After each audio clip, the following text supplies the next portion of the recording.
Hey guys, part 2 deck profile series, and we're going to start with Thorn now. Now, but what did you forget to mention last time? In my previous one, in my Eternal Isle deck profile, I forgot to mention my favorite thing to do when I hit a trigger, and I have a Pearl Sister out with the Pearl Sister effect going. My favorite thing to do is just split the crit trigger and put crit on one rearguard and power on the other. It's like, hey, you're at 4 damage. What are you going to do? Take my crit or let me draw a card? It's like it basically means they just drop their hand that turn because they weren't planning on guarding 2 attacks. So they either let me draw a card or they just empty their hand and set themselves up for losing to Pacifica's Limit Break next turn. Okay, here we go. Alright, so now we're going to start with my Thorn deck. Starter is Ionella. Probably next to Linchu, probably the best starter in the game. Because Ionella basically lets you set up not only for Luquier Reverse's Limit Break, but if you end up not hitting Reverse, lets you set up for regular Luquier for just a straight up +3 at some point. And let's face it, before the Thorn subset came out, Luquier sucked. She wasn't bad, but you didn't use her for a Limit Break. You used her for the passive 3k you got. You put a Dark Metal Bicorn behind her, and used Magician of Quantum Mechanics once per turn just to make a 3k column. So I'm thinking to close up the shop at 7. Alright. But yeah, so Ionella basically lets you dig through your deck every time you hit. She boosts your Vanguard and she hits. Like you really just dig through your deck really fast. Then we got 4 Silverthorn heals. They're there just because it has Silverthorn in the name, and Nadia looks a hell of a lot better than Cheshire. Not Cheshire Cat. Cheshire Cat's Dark Regulars. Yeah. But then Candy Clown and I think Popcorn Boy. Hi. Then for my draw triggers, I run Rainbow Magician instead of Silverthorn Natasha, because even though you don't really want draw triggers getting stacked up at the bottom of your deck, Rainbow Magician is great because he shuffles himself back in the deck when he hits and adds on a little bit extra rearguard pressure over and above Anna, because he gives you a free soul charge and shuffles that stack of cards at the bottom of your deck back in. And if you put him behind Rising Dragon, the 12k attacker, you can snipe out any 11k rearguards they might have. We got the 4 Silverthorn crit and 4 non-Silverthorn crit. We're never going to actually end up putting triggers into the soul just because you don't want to take them out of your deck. And until you hit a Rainbow Magician just to shuffle them back in, it's always nice knowing how many triggers you're likely to hit going through the rest of the game until you shuffle it back in. We got 4 Silverthorn Perfect Guard. I try not to put these in Soul again because Rainbow Magician. And that is really Lydia is just adorable. Yeah, that's a really adorable key. She's also got, so cute. Her card lore is actually really nice as well. She basically, ever since she first met Luquier, and lore-wise, Lydia's always been basically Lucier's most loyal servant. And even though Luquier went absolutely berserk when she got reversed and went like clinically insane, Lydia still followed her blindly loyally. Because she's dumb. We got 3 Anna. I don't have room to put in more than 3 Anna just because she's good, but by the time you start getting Anna rolling, your Marcika is going to be a lot better for sucker punching, because if you ride Marcika turn 2, you hit Soul Charge with Ionella and then pull out what you Soul Charge most likely if it's an attacker, or use it to boost for an extra big sucker punch. I won a game while grade locked on 2 because I was able to sucker punch with Marcika all the way to victory. Yeah, it was today. Yeah. We got Irina. She's your turn 1 ride. You usually want to cycle her, pull her in and dance her in and out of the soul with Marcika and Anna when sucker punching. It makes for a really powerful rush that also builds up your soul. She digs the top 2 cards of your deck and tosses a Silverthorn into your soul. So do you ever regret changing out Sarah Alice to this?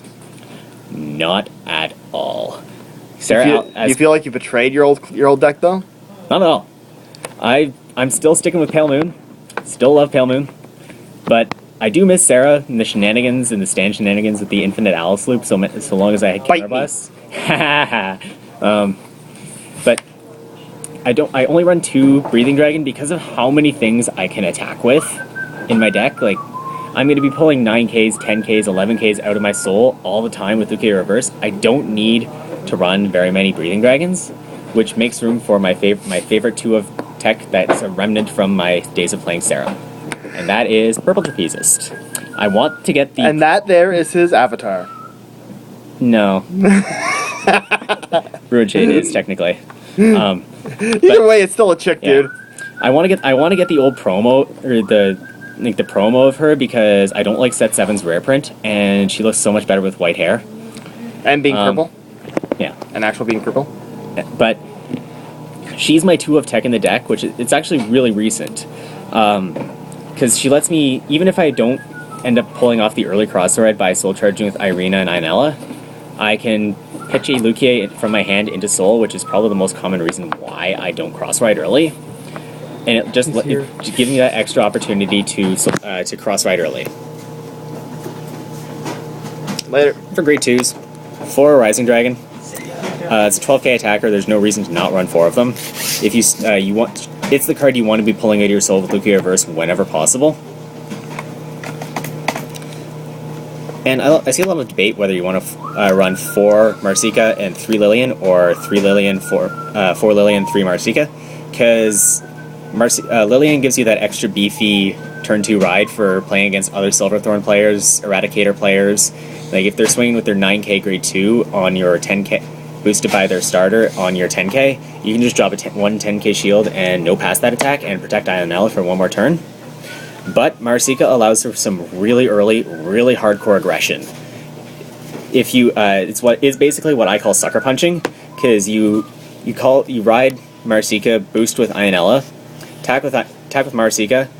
The attack's probably going to hit because your opponent doesn't want to guard your grade 2 attack, and then you pull out whatever, like whether if you soul charge something nice with Marsica, you pull it out and to boost, or if you don't have an attacker over here, you pull that out to attack.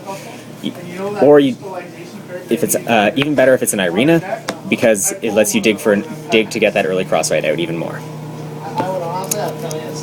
I run 3 of the original Silverthorn Lukie. I'm glad I got these when they were 45 each, because now they're almost 80 to 100 depending on who you buy them from. All SP. All 3 SPs. I only run the 3 of them because I'm going pure Silverthorn, and you don't need more than 3. Otherwise, you'll end up getting clogged up with with pretty crappy 10Ks. And there's also been turns where before I got Purple Trapezist in my deck, I'd actually ride Lukia Reverse first, and then if I'm not at Limit Break yet, I'll re-ride into regular Lukia, and then ride Lukia Reverse again, just because cross-riding is too important in this deck. And the bread and butter of the deck. Lukia Reverse. And there's the SP. 2 of them, actually. 2. I've got 2, and I have 2 more on the way, thanks to my friend. Her Limit Break is the reason why Pale Moon has topped so many large tournaments, and why it surprised so many people, is because it lets you pull 1 to 2 cards out of your soul per turn for free, and giving them an extra 5,000 power. So it still forces a 10k shield out if you pull out an 11k or an 11k or a 12k attacker. So it still is forcing 10k out of your opponent's hand and giving you a direct +1 at the end of the turn. And usually what you want to do is you lock if you have an empty slot, you lock the booster behind it and pull out your attacker there. That way you're not sacrificing any column consistency, so you still have 10k. It still takes 10k, 15k, 10k to 1 to pass, 2 to pass, 1 to pass. That way you maximize the number of cards your opponent has to drop to stop you from hitting them. It gets especially devastating the longer the game goes on, because if you manage to soul charge nicely enough, like maybe between 3 to 4 cards to pull out, it's also free intercept fodder, because you're going to be at 13k base and just intercept. Your opponent's going to be running out of cards to do because you're just stalling the game and grinding out. And that is why Silverthorns are able to beat Revengers, Link Joker, even Eradicators at times. Like they're an especially good counter for Eradicators. Because I don't know. I played against Link. I played against Silverthorn today, and I beat the crap out of them. It really depends on the Silverthorn's a lot more luck based than Revengers, and Revengers just shits on people. Yeah, Revenger. Well, that's because Revenger has only a handful of basic plays. Tartu fetch Dorant pop a grade 2, or Blaster Dark pop grade 2 for a single counterblast. And repeat until opponent dies. Watch, rinse, and repeat ad nauseum until you use the Raging Cage and Limit Break and take 2 and just their hand just drops to stop 2 21k plus attacks. Alright. Anything else to say? I got nothing. I love my Silverthorn deck. I'm actually dropping huge amounts of money to get SPs for it, just because I love Pale Moon. But I missed Pale Moon being competitive. It was too long, and since Crossrides started coming out, I kind of stopped playing Sarah because she just fell on her face horribly against Crossrides.